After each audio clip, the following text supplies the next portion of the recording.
మన టాలీవుడ్ మెగాస్టార్ చిరంజీవి హీరోగా విక్టరీ వెంకటేష్ మరొక కీలక పాత్రలో అనిల్ రావిపూడి దర్శకత్వంలో తెరకెక్కినటువంటి ఫ్యామిలీ యాక్షన్ ఎంటర్టైనర్ సినిమా మనశంకర వరప్రసాద్ గారు భీమ్స్ సిసిలోరియా సంగీతం అందించినటువంటి ఈ సినిమాని సాహు గారపాటి అలానే సుస్మిత కొణిదెల గ్రాండ్ లెవెల్లో ఎక్కడా కూడా కాంప్రమైజ్ కాకుండా నిర్మించారు. నయనతార హీరోయిన్గా నటించిన ఈ సినిమా ఇప్పటికే బాక్స్ ఆఫీస్ వద్ద సంక్రాంతి కానుకగా రిలీజ్ అయ్యి అతిపెద్ద సంచలన విజయం అందుకుంది.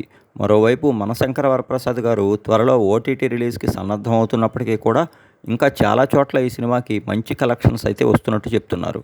గత ఏడాది సంక్రాంతికి విక్టరీ వెంకటేష్ హీరోగా వచ్చినటువంటి సంక్రాంతికి వస్తున్న మాదిరిగానే ఈ ఏడాదికి సంక్రాంతికి రిలీజ్ అయిన మనశంకర వరప్రసాద్ గారు కూడా బాక్స్ ఆఫీస్ వద్ద విజయ దుందుభి మోగిస్తుండటం మెగా ఫ్యాన్స్తో పాటు సాధారణ ఆడియన్స్ కూడా ఎంతో ఆనందాన్ని ఇచ్చింది.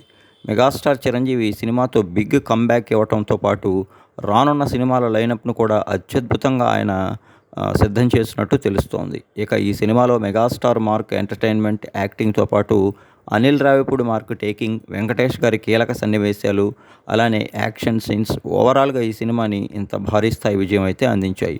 ఇప్పటికే 300 కోట్లు దాటి 350 కోట్ల వైపు పయనిస్తున్నటువంటి మనశంకర వరప్రసాద్ గారు ఓవరాల్గా క్లోజింగ్లో ఎంత రాబడుతుందో తెలియాలంటే మరి కొద్ది రోజులు వెయిట్ చేస్తే తప్పదు. ఎందుకంటే ఓవరాల్గా ఇప్పటికే ఆల్మోస్ట్ సంక్రాంతి రిలీజ్ సినిమాల అన్నీ కూడా క్లోజింగ్ పరిస్థితికి వచ్చేసాయి. మరోవైపు అందరు ప్రజలు కూడా ఎవరి ఇళ్లకు వాళ్ళు చేరుకుని సాధారణ పనుల్లో బిజీ అయిపోవడంతో సినిమాలకి అటు యూఎస్ఏతో పాటు తెలుగు రాష్ట్రాల్లో కూడా ఆల్మోస్ట్ కలెక్షన్లు పూర్తిగా తగ్గిపోయాయి. మరి మెగాస్టార్ చిరంజీవి ఈ సినిమాతో మరొక భారీ విజయం అందుకోవడంతో ఆయన తదుపరి సినిమాపై అంచనాలు కూడా తారాస్థాయికి చేరాయి.